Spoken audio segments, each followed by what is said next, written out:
नमस्कार, आप सभी का स्वागत है। शिव पुराण को वेद तुल्य माना जाता है। इसका प्रवचन सर्वप्रथम भगवान शिव ने ही किया था। इस पुराण के 12 खंड या भेद हैं। ये 12 संहिताएं हैं: विधेश्वर संहिता, रुद्र संहिता, विनायक संहिता, उमा संहिता, सहस्त्र कोटि रुद्र संहिता, एकादश रुद्र संहिता, कैलाश संहिता, सत्य रुद्र संहिता, कोटि रुद्र संहिता, मात्र संहिता, वायवीय संहिता, धर्म संहिता। मूल शिव पुराण में कुल 1,00,000 श्लोक हैं। शिव पुराण विधेश्वर संहिता। पहला अध्याय, पाप नाशक साधकों के विषय में प्रश्न।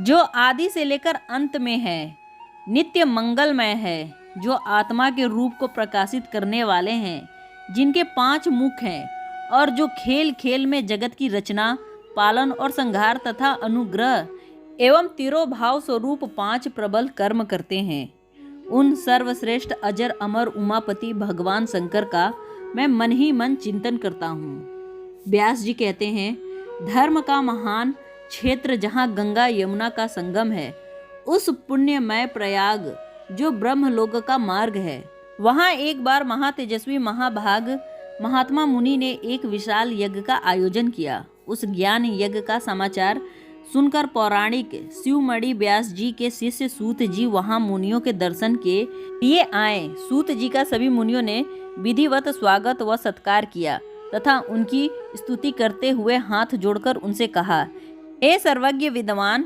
रोमहर्षवर्ण जी, आप बड़े भाग्यशाली हैं। आपने स्वयं व्यास जी के मुख से पुराण विद्या प्राप्त की है। आप आश्चर्य स्वरूप कथाओं का भंडार हैं। आप भूत भविष्य और वर्तमान के ज्ञाता हैं। हमारा सौभाग्य है कि आपके दर्शन हुए। आपका यहाँ आना निरर्थक नहीं हो सकता। आप कल्याणकारी हैं।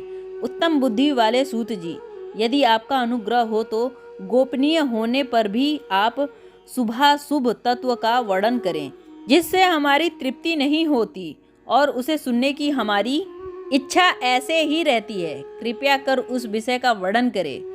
घोर कलयुग आने पर मनुष्य पुण्य कर्म से दूर होकर दुराचार्य में फंस जाएगा। दूसरों की बुराई करेंगे, पराई स्त्रियों के प्रति आसक्त होंगे, हिंसा करेंगे, मूर्ख, नास्तिक और पशु बुद्धि हो जाएंगे। सूत जी, कलयुग में वेद प्रतिपादन वर्णन आश्रम व्यवस्था नष्ट हो जाएगी। प्रत्येक वर्ण और आश्रम में रहने वाले अपने अपने धर्म के आचरण का परित्याग कर विपरीत आचरण करने में सुख प्राप्त करेंगे। इस सामाजिक वर्ण संकरता से लोगों का पतन होगा, परिवार टूट जाएंगे, समाज बिखर जाएगा।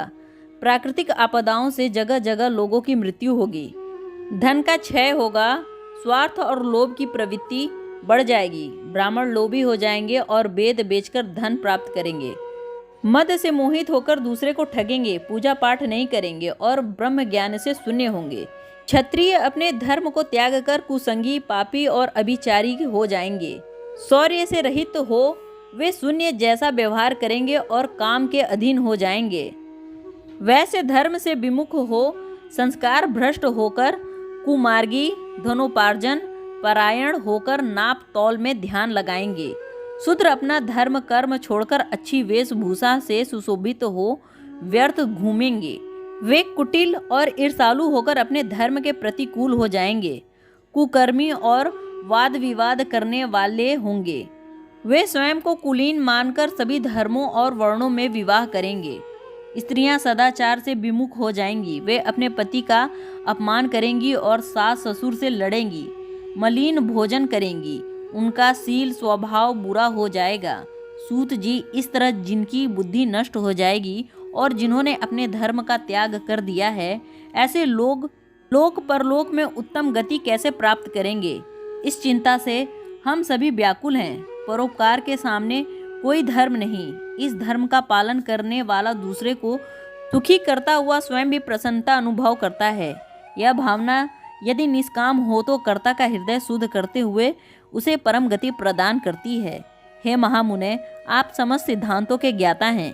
कृपया कर कोई ऐसा उपाय बताइए जिससे इन सब के पापों का तत्काल नाश हो जाए।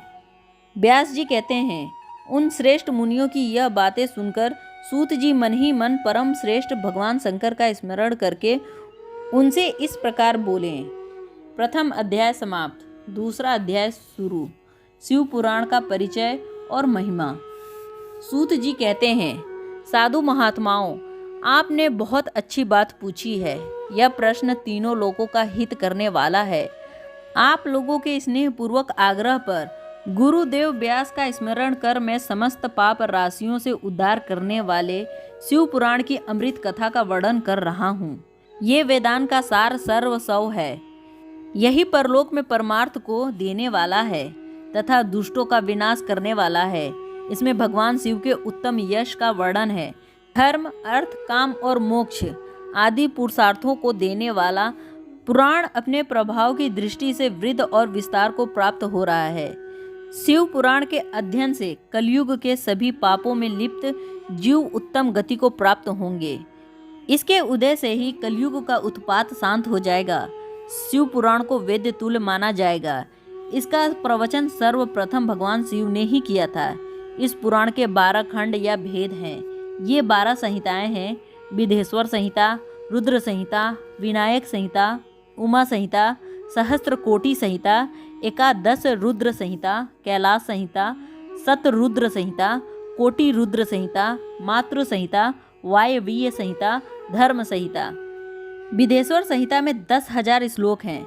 रुद्र संहिता, विनायक संहिता, उमा संहिता और मातृ संहिता प्रत्येक में 8-8 हजार श्लोक हैं।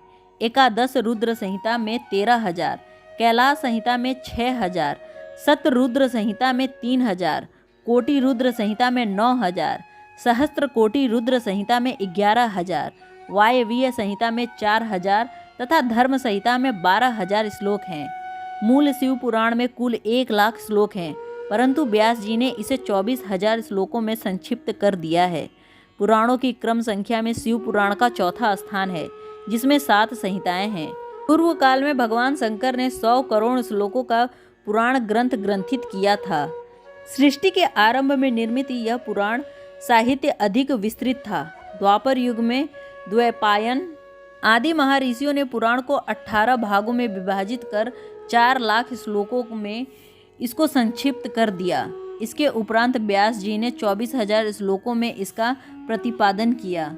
यह वैद्य तुल्य पुराण विदेश्वर रुद्र संहिता, सहस्त्र रुद्र संहिता, कोटि रुद्र संहिता, उमा संहिता, कैलाश संहिता और वायवीय संहिता नामक 7 संहिताओं में विभाजित है।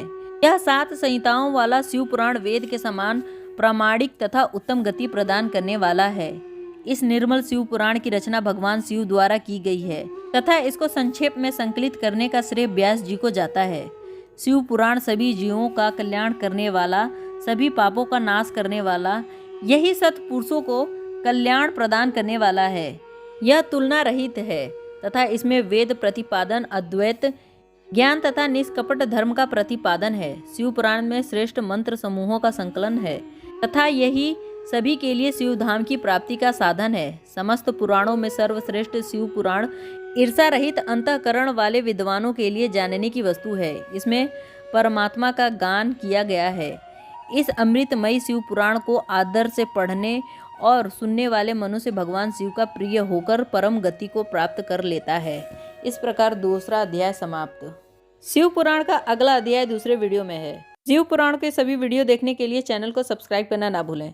वीडियो अच्छी लगी हो तो वीडियो को लाइक करें, शेयर करें, कमेंट करें और चैनल को सब्सक्राइब करना ना भूलें। धन्यवाद।